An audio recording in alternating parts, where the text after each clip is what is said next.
Hello, Leapers, and welcome to The Next Leap, a podcast about quantum leap then and now. I'm Joe Haffner, your host and guide on this unique time travel fantasy. On this program, you'll get the latest news, gossip, and stories about the Quantum Leap reboot, as well as reflections and comparisons to the original TV series. All that begins in just a moment. Right now, though, I'd like for you to get in touch with me, and you can do so by email at toadslacksradio@gmail.com. That's toadslacksradio@gmail.com. Or you can contact me on Twitter. Twitter handle is very simply toadslacksradio. In the meantime, sit back, relax. The program begins in about 30 seconds.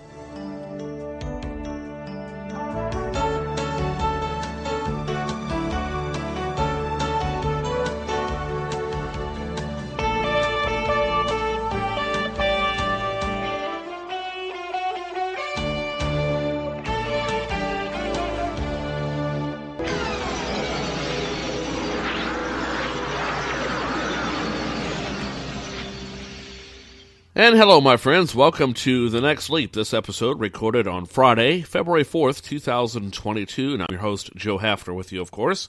Coming up on this podcast, we're going to talk about the rebooted series as proposed by NBC, that what we know so far, along with a cast of new characters coming to the program. Plus, we're going to look back at the original series and a fan favorite. We're going to start it off right now, though, with how I became a Quantum Leap fan and how it all began. And it began right from the show's very beginning, as a matter of fact. I watched the pilot episode as it aired on a cold Sunday night in March 1989, and when it originally aired on NBC. I believe March 26th is the exact date. At least that's the date that stands out in my mind. And what I remember is the show just blew me away right from the beginning. At first I was kind of perplexed at all that was going on, and I couldn't quite fully understand, watching the promos, of course, why every time Scott Bakula looked into the mirror, why he did not see his own reflection, but that soon became evident in the pilot episode. Now, if you're not familiar with the pilot episode, it was basically, a good portion of it was a very elaborate rewrite, so to speak, of the movie The Right Stuff. That's what it reminded me of, a lot of the source material, in that Sam starts out, in this case in Quantum Leap, trying to prove his theories. Yet the federal government is losing faith in it, so they're threatening to cut funding to Project Quantum Leap. Well, Sam gets into the time machine, goes back in time, and ends up becoming a test pilot in 1956. Leaps into the life of a guy named Tom Stratton, who's an Air Force test pilot. And Tom, in the original history, died trying to break Mach 2.5. So Sam has to go back and at least break that record. The only problem is Sam doesn't know how to fly, and he doesn't remember anything about his life other than he remembers his first name and a few other odds and ends. But for the most part, his memory is what he calls Swiss cheese. And so, anyway, he keeps seeing this other guy who seems to know all about him, but won't tell him much, because if he does, it violates some other weird rules about Quantum Leap. And it becomes pretty evident throughout the first couple of seasons as to why, all the way leading up to the second season finale, MIA, which we even learn why we don't know Al's last name until that episode, and it pans out to why. But that's the general history of how I became a Quantum Leap fan.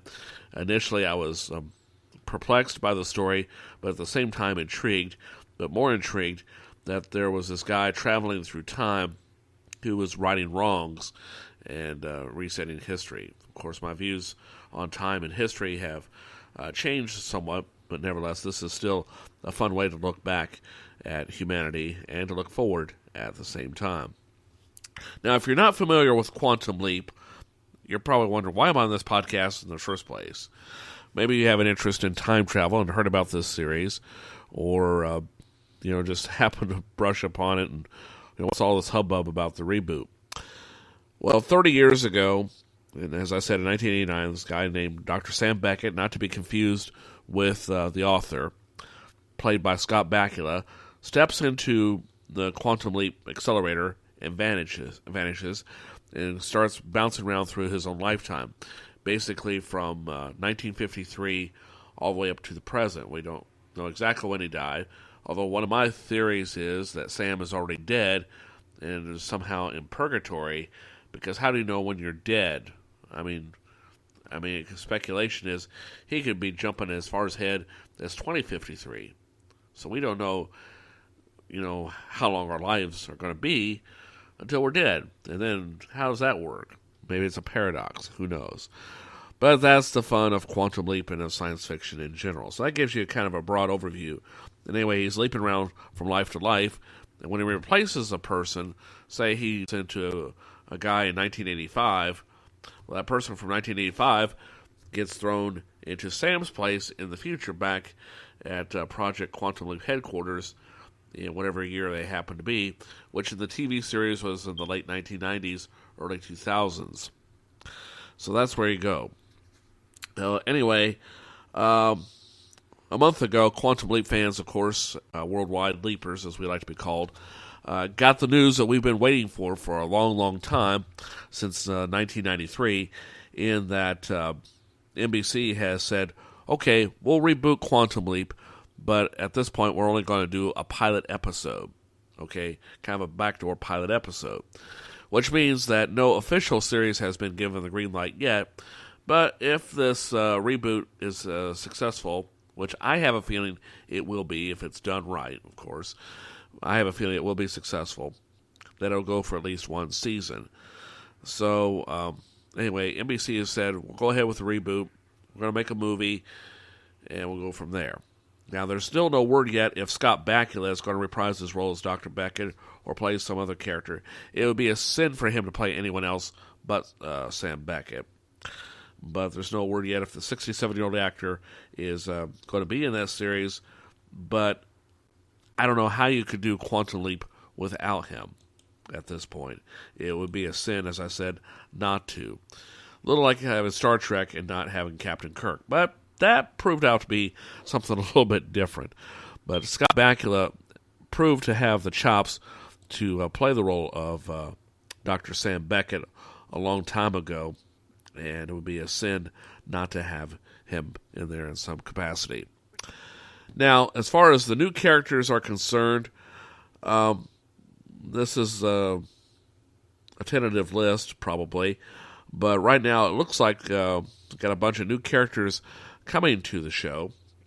I don't know the actors just as of yet, but what I do know is, based on that hashtag show.com, the following characters are described as series regulars and key players in the new Quantum Leap series. We have Dr. Ben Prasad. Ben is a first-generation American, a world-renowned physicist, and a man of faith. He's also working on Quantum Leap, a time travel project, but when he uses the project on himself, he's transported back to the late 1980s and struck with a bout of amnesia, forgetting what made him time travel in the first place. The casting for Ben calls for a man in his mid-30s to early 40s of AAPI or MENA descent. Okay. Then we have Addison. Addison is a smart, witty, fearless ex-military operative who now serves as a project lead at Quantum Leap HQ. She's in charge of the technology they use to communicate with the past and tries to rescue Ben from his time-flung experience. Sounds pretty much like a gushy type character. The open ethnicity casting calls for Addison for a woman in her 30s. And I wouldn't be surprised if this is not a transgender woman. Now, there's no confirmation of that. It's pure speculation, but I can see that happening. They could be making changes there. Then you have Ian Wright, Quantum Leap's non-binary chief architect of the AI program. Okay, maybe this is your transgender character, who prefers the company of computers to that of other people. The open ethnicity calls for the person to be in their 20s and encourages non-binary actors to submit their bid for the role. Then you have what I call the black token of the series. No pun intended. Okay. Herbert Magic Williams. He's a Vietnam veteran and current head of the time travel project at Quantum Leap. Herbert Magic Williams uses his no-nonsense personality and aura of control to keep the Pentagon at bay while the team tries to rescue Ben. This calls for a black man in his 60s, probably early 70s, okay? Considering the Vietnam era is kind of sneaking away from us. And then you have Jen. Jen is the head of security at Quantum Leap HQ, described as quirky but formidable. She makes it her mission to figure out how Ben could have both leapt back in time and then erased all evidence of the leap in the future. So there you go. And then you have additional guest stars. Okay? In addition to the series regulars, the show is also casting the following key guest stars. They include Janice, a mysterious woman who is working with Ben in the present before his leap through time, whose true motives remain unknown. The role is described as a recurring guest spot, casting a white woman in her 40s. And then you have Naomi, a wife attempting to ask her husband for a divorce. Unfortunately, she doesn't realize that Ben currently occupies her husband's body. The open ethnicity casting calls for a woman in her late 30s. So that's where we are at in terms of characters. Now, it's been 30 years since Dr. Beckett seems to have faded from history. All we know is that from the last episode, Mirror Image, which Sam leaps into himself and replaced himself, he went back to the events of MIA, April Fool's Day, 1969, in Alameda, in that area, I believe, and convinces Beth to not marry the lawyer because he convinces her that Al is coming home and that he is very much alive, and saves that marriage. So that's where we are right now. And thankfully, production on the Quantum Leap begins in Vancouver next month, sometime in March. So we have that to look forward to. Now, looking back at Quantum Leap and looking at a fan favorite, this is an episode called The Color of Truth, and Sam leaps into the life of a black man, basically an African American, on August 8th, 1955. Now, here is an original trailer teaser for that episode as it aired on NBC. Imagine you're white in a diner when everyone suddenly sees you as a black man. In the South in 1955, that is dangerous. You experience prejudice. He's gone too far. And rage. You've got no right! It doesn't end with this, Sheriff. Well, that's entirely up to you. Then your family will be forced to pay a terrible price. What are you waiting for? We don't accept colored hair. The hell with the law. Sam, you gotta get out of this. Quantum Leap moves to its new night, Wednesday. Again, the general gist is Sam leaps into the life of Jesse Tyler, an aged black man living in the South prior to the Civil Rights Movement. And Sam's modern-day racial attitudes cause consternation and unrest among the townsfolk, leading to brutal consequences. And while Sam's true mission is to save the life of his elderly white employer, Ms. Melanie Trafford, played by Susan French, Sam also believes that he's been sent there to initiate the cause of civil rights in the town. And that episode originally aired on NBC on May 3rd, 1989. And it's a really good episode. As a matter of fact, it's been compared a lot to Driving with Miss Daisy, and this episode has the distinction to have the Driving Miss Daisy connection. Well, to be fair, many people think this episode was based on that movie. In fact, the movie would not be released until later that same year, though Daisy did exist as a play prior to that and was likely an inspiration for the writers. But again, the movie did not come out until that summer, well after this episode was made.